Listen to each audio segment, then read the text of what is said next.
사랑하는 우리 예수원 우리 성도 여러분, 우리는 지금 새로운 또 걸음을 시작하고 있습니다. 어떤 의미에서 항상 우리의 삶이 날마다 새롭겠죠. 신앙적 측면에서도 새로워야 되겠고, 또 우리 예수원 교회는 성전 재건, 성전 이전이라고 하는 중요한 이슈 가운데 여러 절차 가운데 성전을 옮기는 준비를 하고 있습니다. 성전을 옮긴다고 하는 것은 단순한 이전이 아니라 공동체의 정체성과 예배의 중심을 옮기는 중대한 사건이다라고 저는 생각을 합니다. 이 길에는 설렘과 기대도 있지만 동시에 두려움과 불안도 존재합니다. 자, 그런 의미에서 오늘 스바냐서는 이런 시점에 우리에게 주시는 하나님의 음성이다라고 생각이 듭니다.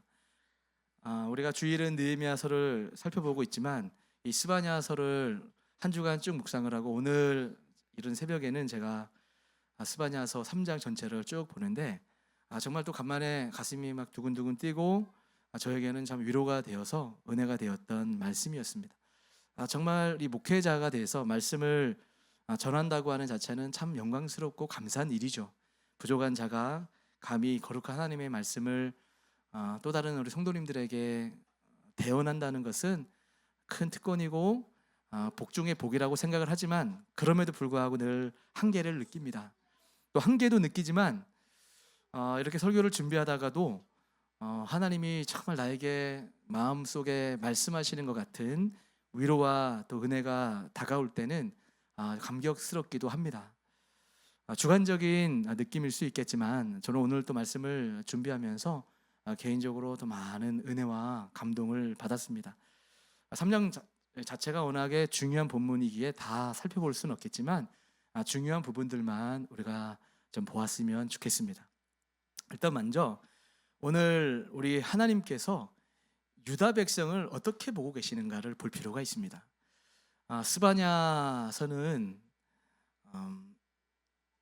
이제 바벨론 포로 그 시점에 좀 일찍이 활약했던 주님의 역할을 감당했던 사람인데 그때 당시에 유대 백성들이 어떠했는가 참 안타까워요. 우리들의 모습을 보는 듯합니다. 하나님을 일찍이 알았고 하나님의 말씀을 들었고 하나님의 말씀을 우리가 보고 있는 사람들임에도 불구하고 이 유대 백성들이 한결같이 어떤 모습으로 하나님을 바라보았냐면 하나님을 믿질 않아요.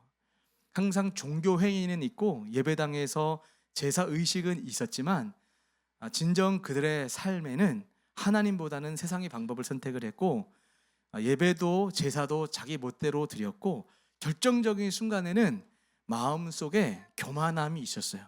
여러분, 교만이 뭐죠? 우리가 신구약 전체를 보아도 교만이라고 하는 말은 잘 우리가 알고 있는 단어지만 쉽게 정리하면 이런 겁니다. 하나님 없이도 살 수 있다라고 하는 마음의 상태가 교만의 가장 아주 정확한 저는 정의라고 생각을 해요. 교만이 언제 처음 교만이 생겼냐면 아담과 하와가 하나님의 말씀을 떠나서도 내가 살 수 있다, 하나님께 자유 선언을 한 것이 아담과 하와의 첫 원죄의 모습이지 않습니까? 다른 말로 하면 교만이에요.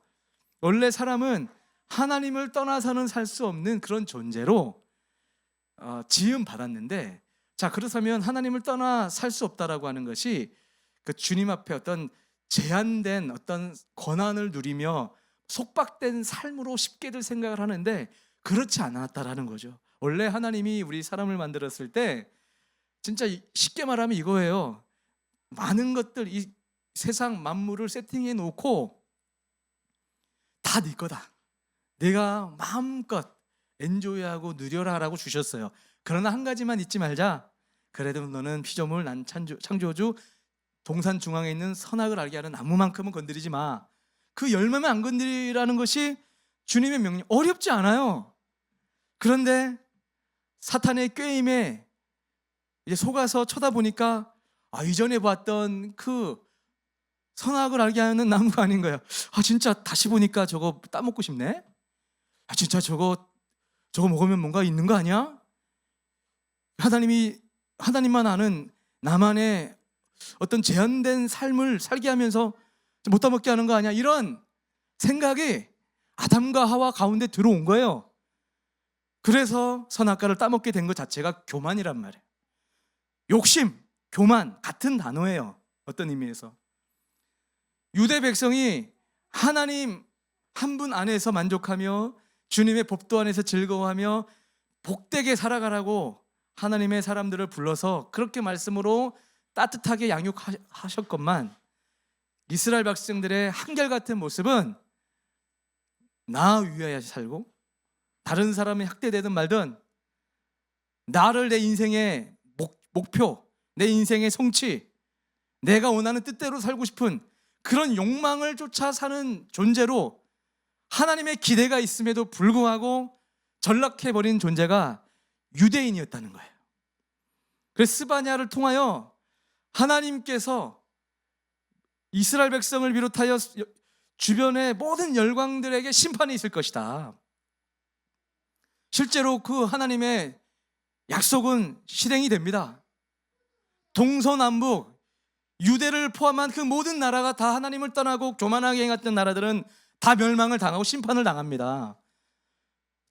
얼핏 인간의 역사의 시각으로 보면 어느 나라는 다른 나라한테 전쟁에서 패배해서 멸망당한 것 같지만, 영적인 큰 거시적인 측면에서 보게 되면 하나님의 계획 가운데 이 사람이 물고 저 사람이 물고 이 나라가 물리고 그러면서 결국은 다 망하는 거예요. 왜? 하나님의 뜻을 떠나서, 그것을 하나님의 말씀을 떠나서 교만하게 살아가는 사람은 실패할 수밖에 없고 멸망할 수밖에 없다라는 것이 스바냐의 중요한 메시지 중에 하나였죠. 그러면서 3장으로 전개가 되는데, 하나님께서 유다를 살리겠다는 거예요. 항상 하나님의 뜻은 엄청나게 우리에게 두려운 징조들을 보여주시지만, 하나님의 우리를 향한, 유대인들을 향한 하나님의 뜻은 우리를 소성시키는 것이고, 우리가 영적으로 참된 행복을 느끼기 원하는 것이고, 하나님을 만난 사람만이 피조된 인간으로서 하나님의 임재 안에, 하나님 사랑 안에 있는 것이, 말씀 안에 있는 것이 진짜 행복한 것이구나. 다시는 내가 하나님 밖으로 나가지 말아야지. 평범해 보이는 세상의 삶이라도 하나님 안에 있는 것이 평안한 거구나. 이게 안전한 거구나. 이게 인생인 거구나. 그것을 깨닫게 하신단 말이에요. 제가 우리 사랑하는 성도들에게 이런 말씀을 종종 하죠. 결혼한 우리 부부들에게 이런 말씀을 몇 명에게 했던 것 같아요. 누구 집사님, 신앙생활이, 교회생활이 별겁니까? 같이 애 키우면서 신앙생활 합시다. 어떤 의미에서 단순한 거예요. 여러분 그렇지 않습니까? 결혼하게 되면 아이를 낳게 되겠죠? 아이 키우는 거 어려워요. 아이 때문에 스트레스 받고 힘들어요. 아이 키우다가 부부싸움도 하기도 하고, 아이 키우고 하다가 부부와 부부끼리 갈등도 하고, 애 키우는 것이 어려워요. 얼핏 보면 다 그렇게 살아가는 것 같아 보이지 않아서 나는 잘못 살고 있는 건가 이런 생각이 들지만, 알고 보면 다 비슷한 고민하고 있고, 다 비슷한 가슴앓이 하고 있고, 다 비슷한 시험에 빠지고 살아가요. 그런 상황 가운데 길이 어디냐? 하나님의 말씀이 뭐라고 하시지? 나 지금 세상적으로는 별거 아닌 인생, 세상적으로는 형통한 것처럼 안 보이지만 나 지금 믿음 안에서는 잘 살고 있구나. 믿음 안에서는 사명을 쫓아 지금 주님의 그 범주, 바운더리 안에서 열심히 주의 뜻 가운데 지금 전진하고 있구나 라는 것을 확인하며, 경계를 정해셔서 살게 하신 그 땅 안에서 치열하게 열심히 하나님의 뜻 가운데 살아가는 삶이 성도의 삶인 거예요. 대한민국의 목동이나 강서구나 뭐 등등의 이 주변에 살고 있는 이 사람이 막연하게 다른 나라나 아니면 다른 어떤 영역에 사는 삶을 부러워하거나 나도 좀 저렇게 살았으면 좋겠다라는 것은 부러움일 수 있고 자기 만족일 수는 있겠지만 적절한 판단 아닙니다. 한국 사람은 한국 사람처럼, 남자는 남자처럼, 목동 사람 목동 사람처럼 그렇게 살아가는 게 현명한 거예요. 유대인들은, 하나님의 말씀을 아는 사람들은 모세 오경이라고 하는 이 토라라고 하는 말씀을 통하여 내 백성은 거룩하다. 거룩이 뭐죠?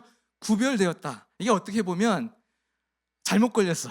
유대인들 입장에서는 창조주 되신 하나님이 불러서 내 백성은 이래 라고 해서 너희들은 율법 잘 알려줄게. 창세기, 출애굽기, 레위기, 민수기, 신명기 잘 알지? 이게 기본 세팅이야. 이 말씀 안에서 내가 중요한 걸 다 심어놨으니 이 기준 안에서 살아야 된다. 그게 거룩이란 말이에요. 이방인들이 봤을 때는 뭐 저렇게 살아야 되냐? 아, 피곤하다, 불편하다. 이 땅을 사는데 꼭 저런 기준을 가지고 살아야 되나? 현명하지 않고 어리석은 얘기들 같아요. 그래서 하나님을 떠나는 거죠. 말씀 밖에 살아갑니다. 근데 이방인들은 그렇다 쳐요. 언젠가는 심판받는 저주 구덩이 가운데 들어갈 수밖에 없지만 하나님의 백성은 구별되어 선택된 사람이기 때문에 하나님은 우리보다 더 집요하시고 더 고집이 강하시고 하나님이 한번 선택하신 사람은 결코 포기하지 않으신 오늘 말씀처럼 잠잠히 기쁨을 이기지 아니하시는 그 사랑으로 때릴 땐 때리더라도 결국은 하나님의 목표는 이들을 다독거려서 나 하나로 만족하며 살아가는데 결국은 주님 나 너무 기뻐요. 주님의 자녀여서 기쁘고 하나님의 백성이 된 것이 이렇게 감격스러울 수가 없습니다. 하나님의 자녀임이 기쁩니다 라고 고백하게 하시겠다라고 하는 것이 스바냐의 중요한 핵심입니다. 여러분 믿습니까? 자, 그런 말씀 가운데 자 포인트만 얘기하면 첫 번째, 오늘 스바냐 3장 11절부터 13절을 보게 되면 유대인들이 유다 하나님의 선택된 백성들이 늘 범죄하고 죄를 범했고 하나님을 떠났지만 죄를 정결케 하겠다는 거예요. 우리는 주님 앞에 나갈 수 없는, 주님 앞에 기쁨이 될 수 없는 죄인의 상태에 놓여 있지만 하나님의 뜻은 죄를 정결케 하시겠다라는 겁니다. 자, 11절부터 13절까지 한번 중요하니까 한번 읽어볼까요? 시작. 그날에 내가 내게 범죄한 모든 행위로 말미암아 수치를 당하지 아니할 것은 그때 내가 내 가운데서 교만하여 자랑하는 자들을 제거하여 내가 나의 성산에서 다시는 교만하지 않게 할 것임이라. 내가 공고하고 가난한 백성을 내 가운데에 남겨두리니 그들이 여호와의 이름을 의탁하여 보호를 받을지라. 이스라엘의 남은 자는 악을 행하지 아니하며 거짓을 말하지 아니하며 입에 거짓된 혀가 없으며 먹고 누울지라도 그들을 두렵게 할 자가 없으리라. 아멘. 자, 이거 보니까 특별히 11절 보면 그날에 내가 내게 범죄한 모든 행위로 말미암아 수치를 당하지 않을 것은 우리가 행한 것으로 인하여 수치를 당하지 않겠다는 거예요. 저는 이 말씀을 보면서 이 생각이 들었습니다. 세상에 저는 한 사람도 예외 없이 솔직하게 똑같은 감정이 있다고 생각합니다. 사람은 이 땅에 살면서 차마 입으로 꺼내기 참 불편하고 은밀한 자기만의 상처가 있어요. 다 수치가 있어요. 다들 정말 백조처럼 우아해 보이지만, 그렇죠? 그 아래는 그 백조다움을 유지하기 위한 열렬한 발놀림이 있어서 이동한다고 하는 재밌는 말이 있는 것처럼 우리 인생은 다 수치가 있어요. 사람들은 그 수치를 은밀히 가립니다. 모든 사람 예외가 없어요. 잠시 괜찮은 사람인 것처럼 나 자신을 포장하지만 결정적인 순간에 나 자신은 아는 거죠. 그리고 저 사람이 내가 그 수치스럽게 여기는 부분에 잘 준비되었거나 잘한다고 생각이 되면 그 사람 앞에 굉장히 수치감을, 부끄러움을, 열등감을 느끼게 되기도 합니다. 다 이게 어떤 영향인가? 내 안에 패배와 실수, 과거에 그때 내가 한 번만 그러지 않았었으면, 그때 내가 저렇게 하지만 않았었으면 하는 여러 실수들, 실패가 우리 가운데는 한 명도 예외 없이 있습니다. 이것이 결국은 다 수치감으로 내 마음 가운데 담아 있는데 성경적으로 이야기하면 이게 죄예요, 죄. 세상의 모든 죄는 부끄러운 거예요. 자신 있게 죄 지어놓고 뭐 나는 괜찮아, 나 이런 죄 지었어, 인생을 포기한 사람인 거죠. 정말로 뭐가 중요한지 모르는, 그냥 여전히 객기와 혈기로 자신의 목소리만 내고 있는 거예요. 더 무시를 당합니다, 그런 사람들은. 근데 알고나 보면 내가 죄 지은 그 모든 것들은 말하기가 부끄러운 거예요. 그래서 수치를 숨기려고 하죠. 그래서 예수님을 만나기 전에는 이 문제가 해결되지 않으면 사람은 그만큼 자유롭지를 못해요. 내가 아닌 다른, 그러니까 위선이 히포크라시잖아요. 성경에서 위선하지 말라. 위선은 원어적으로 가면을 쓰다예요. 가면을 쓰다. 세상 사람들이 나를 괜찮게 볼 것만 같은 가면으로 갈아쓰고 괜찮은 척하며 살고 있는 당사자들이 누구였냐면 바리새인들. 멋지죠? 신앙생활 잘하고 저 사람은 거룩한 것 같아. 나는 못하는데 저 사람은 다른 것 같아 라고 스스로 뽐내며 괜찮은 사람인 것처럼 포장했던 사람이 바리새인인데 주님 앞에 빨갛게 다 드러나죠. 더 심하게 책망을 받았습니다. 여러분, 오늘 이 말씀을 통하여 뭐라고 말씀을 하시는 건가? 하나님은 유다의 교만과 거만을 제거하시겠다는 것. 이들이 왜 수치를 당하게 되었는가? 교만과 거만, 죄예요. 하나님의 뜻이 아닌 세상적인 방법을 선택했다가 결국은 실패하거든요. 여러분, 제가 자주 얘기했죠. 세상에 하나님을 떠나서 가진 권력과 권력의 맛을 들이고 누렸던 그 모든 것들을 차곡차곡 나이테를 쌓아가듯 베일을 쌓아 올리면 올릴수록 나중에 그만큼 더 큰 고난이 기다리고 있습니다. 여기에는 여지가 없어요. 여러분, 하나님의 십자가 없이 세상에서 부귀와 승리와 유익을 경험하고 있습니까? 빠른 승진을 하거나 빠른 어떤 권세를 가졌다면 빨리 내려오게 될 것을 여러분 꼭 감안하셔야 됩니다. 이거는 역사가 말해주고 있고 지금도 보고 있고 앞으로도 우리 인생에 하나님이 강하게 강조하시는 핵심 포인트 중에 하나라는 거예요. 이들이 왜 수치를 당하고 힘겹게 살았는가? 하나님은 유다의 교만과 거짓 때문에 이들이 죄악됨, 수치 이렇게 살았지만 하나님은 이것을 이제 제거해 주시겠다는 거예요. 여기서 교만과 거만한 자 할 때 거만을 히브리어로 가라는 단어인데 자기 힘을 의지하는 자라는 뜻이에요. 자, 자기 힘을 의지하는 자, 이런 사람이 어떤 사람이라고요? 하나님이 하는 게 아니라 스스로 수치스러운 상황으로 이제 던져진다는 거예요. 여러분, 살아가는 삶 가운데 나의 힘을 의지하여 어떤 일을 행하는 것이 있다면 오늘 말씀 가운데 한번 잘 돌아봤으면 좋겠어요. 하나님이 이런 모습을 싫어하신다는 거예요. 자기 힘을 의지하는 자.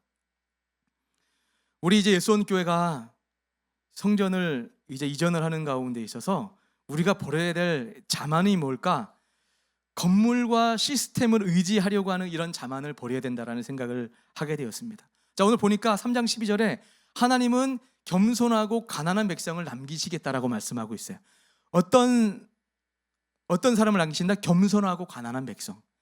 자, 하나님 안에 다른 사람들은 심판 가운데 무너지고 있을 때에도 어떤 사람을 남기시는가?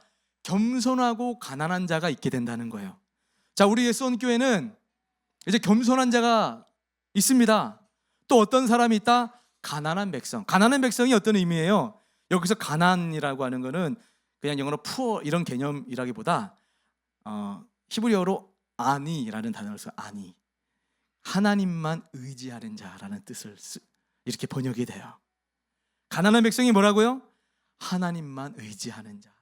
자, 하나님만 의지하고 겸손한 자가 하나님의 임재 안에 거하게 된다라는 거예요. 우리 예수원교회가 이제 성전으로 이전을 하게 되면 저는 새로운 이제 건물로 가겠지만 저는 이런 짐이 가는 것보다 우리의 영혼이 변모되어서 갔으면 좋겠어요. 겸손한 자, 하나님만 의지하는 자가 되어서 우리가 그쪽으로 간다면, 아니 오늘부터 그렇게 살아간다면 하나님이 우리를 복되게 하신단다 말씀을 하고 있는 겁니다. 중요한 말씀. 성전 이전은 새로운 자리를 얻는 일이 아니라 하나님만을 더욱 의지하는 공동체로 세워지는 일임을 믿습니다. 믿습니까? 새로운 자리를 얻는 것이 아니라 하나님만을 더욱 의지하는 새로운 공동체, 바른 공동체로 세워지는 계기가 될 줄 믿습니다. 그거 아니면 뭐하러 가겠습니까? 그 이유가 아니면 뭐하러 가냐는 말이죠. 그러면서 이제 두 번째 포인트는 3장 18절부터 20절 말씀인데, 자, 그거 띄워주세요. 스바냐 3장 18절 20절을 보게 되면 이렇게 되어 있습니다. 같이 읽을까요? 시작. 내가 절규로 말미암아 근심한 자들을 모으리니 그때 내가 너희를 이끌고 모을지라. 아멘. 자, 18절하고 20절을 좀 제가 이제 섞어 놓은 건데, 하나님은 흩어졌던 백성을 다시 모아 예배드리는 공동체로 회복시키겠다라고 말씀하고 있습니다. 지금 유대 공동체에 대해 말씀하고 있지만 우리 예수원 교회 공동체 성도 가운데 마음이 흩어졌거나 가나안 성도, 안나가 성도, 그 교회에 여러 성도들이 있다고 하지 않습니까? 안나가 성도, 가나안 성도라고 불러요. 또 어떤 성도가 있냐면 교회에 대해서 이렇게 상처받은 실망한 성도들이 또 의외로 많습니다. 말씀을 보면서 또 어떤 은혜가 있었냐면, 하나님이 이제 성전을 이전시키면 다시 모아 예배하는 공동체로 회복시켜 주시려나 보다 라는 이 마음이 딱 드니까 또 얼마나 은혜가 되는지 모르겠어요. 이렇게 될 줄 믿습니다. 자, 그리고 여기서 포로에서 귀환시킨다 할 때 모으다, 근심하는 자들을 모으리니, 자, 여기서 내가 절규로 말미암아 근심하는 자들을 모으리니, 이게 어떤 의미냐면 이스라엘 백성들은 절기가 있잖아요. 6월절, 오순절, 77절 이런 절기 좀 배웠죠? 절기 때마다 이들이 했던 것이 뭐죠? 결국은 하나님께 나오는 거예요. 내가 어떤 존재인가, 나의 정체성은 하나님의 백성이지 하나님이 우리 인생의 주인이십니다라고 고백하는 이 절기를 지키고 싶은데, 종살이를 하거나 환경과 현실이 뒷받침이 되지 않아서 절기를 똑바로 못 지키는 것이 근심스러운 거예요. 이게 좋은 의미인 거예요. 하나님 앞에 바르게 예배드리고 싶은데, 하나님 앞에 정말 더 가까이 나아가고 싶은데, 그 절기를 말미암아 근심하는 자들을 주님이 모은대요. 그때 내가 너희들을 이끌고 모은대요. 또 모은다, 여기서 모으다는 포로에서 귀환시키다 라는 의미가 담겨 있습니다. 이거는 단순한 물리적인 모임이 아니라 하나님 중심의 재모임입니다. 하나님 중심의 재모임. 이제 우리 예수원 교회가 이곳 목동 예수원 교회에서 금요기도회로 하나님 앞에 예배할 물리적 이 시간 이제 몇 분 안 남았다라고 생각이 듭니다. 그런 생각이 들 때마다 울컥울컥해요. 사실은 이 은혜의 이 예배 공간을 떠나 다른 곳으로 가서 하나님이 어떻게 우리를 맞이해 주실까? 이곳에 지금 우리가 예배하는 과정 가운데 하나님은 어떤 마음이실까?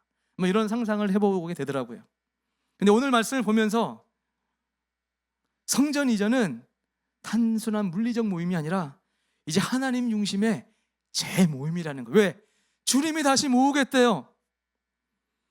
이후에 더 많은 이들이 함께하며 공동체가 한 마음으로 서는 역사를 보여주시기 위하여 하나님께서 새로운 공동체로 가라고 우리 교회에게 말씀하시는 것이 아닐까라는 생각을 해봅니다.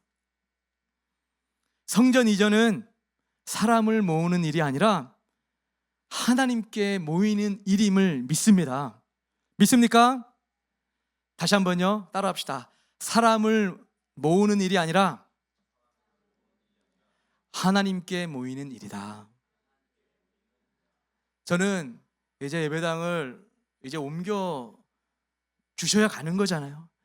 참새 한 마리도 천부 하나님의 허락 없이는 땅에 떨어짐이 허락되지 않는다고 말씀을 하는데, 하나님의 예배당 이전되는 게 우리의 뜻만으로 되겠습니까?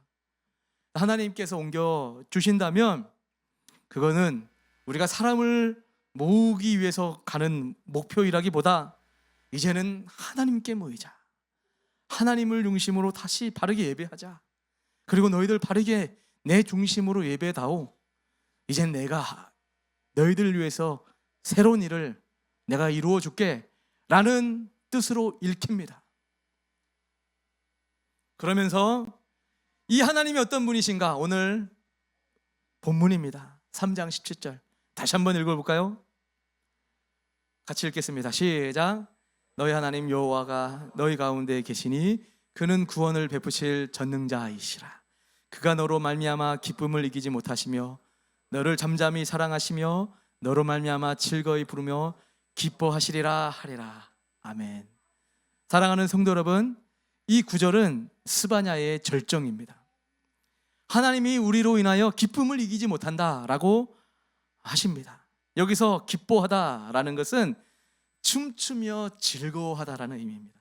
이 말씀을 딱 보니까 누가 떠오르시죠? 어느 장면이? 집 나갔던 탕자가 예수님 아버지한테 돌아오는 그 모습을 바라보고 이미 그 먼 거리에서부터 항상 내 아들, 집 나간 아들 언제 돌아오나, 그것을 생각하며 멀리 늘 쳐다보고 있다가 아버지의 시야에 들어오자마자 기뻐하며 달려나가 아들을 입맞추며 때때 옷을 입혀주며 잔치를 베풀어줬던 그 아버지의 마음이 지금 스바냐서에서도 동일하게 우리 하나님 아버지의 마음이라는 거예요. 우리 예수원교회가 이제 저쪽으로 가게 되면 기뻐하며 춤추는 이런 이 말씀을 생각하며 50댄스 팀도 좀 생겼으면 좋겠어요. 누가 좀 잘할 수 있을 것 같은 우리 집사님들이 계실 것 같은데 문장훈 집사 안 되겠습니까? 성훈 집사 안 돼. 하여간 누구든 우리 정말 하나님의 은혜 가운데에서 정말 기쁨이 더 충만하고 하나님이 영광을 받으시는 그런 우리 예배가 될 거라 정말 믿고 또 간절히 바라고 그렇게 기도합니다. 여러분 그렇게 되게 하실 줄 믿습니다. 이제 말씀 정리하겠습니다. 하나님은 교회, 성전, 이 건물이 아닌 하나님 백성 자체를 기뻐하시는 줄 믿습니다. 여러분 자체를 기뻐하신다는 거예요. 여러분 과거에 상처, 수치, 부끄러운 거 다 있죠? 그래서 세상 사람들, 사탄은 잘 알고 계속 참소해요. 야, 너 같은 게, 너 옛날에 그랬잖아. 그런 속삭임 가운데 여러분 정말 하나님을 인격적으로 진짜 만나면 꺼내놓습니다. 야, 나 과거에 그랬어. 나 과거에 진짜 부끄러운 사람이었어. 그런데 하나님 만나니까 아무 문제 없더라. 도리어 그것 때문에 내가 하나님 앞에 얼마나 은혜를 받은 사람인지 모르겠더라. 너도 좀 그런 하나님 만나고 좀 하나님 앞에 빛 대신 주님 앞에 나와 밝게 살았으면 좋겠다 라고 고백한단 말이에요. 근데 그 하나님을 만나지 못하면 계속 동굴로 들어가는 거예요. 계속 원망하고 계속 어두운 곳에 들어가서 내 일을 좀만 잘 되다가 안 되면 내 이럴 줄 알았다니까, 이런 식으로 반복되는 삶 언제까지 살겠냐 이거죠. 우리 주님은 오늘 분명히 말씀하십니다. 내가 너희를 즐거워한다, 잠잠히 사랑한다. 내 사랑하는 아들아, 나는 너희 입술로 주님을 기뻐합니다라고 고백하게 만들 것이다 라고 우리에게 말씀하시는 그 음성이 우리를 향한 하나님의 말씀임을 믿습니다. 귀 있는 자들은 들을지어다. 하나님이 오늘 이렇게 말씀하고 계십니다. 이제 성전 준비와 이전은 끝이 아니라 우리 예수원교회가 새롭게 시작하는 진정한 시작임을 믿습니다.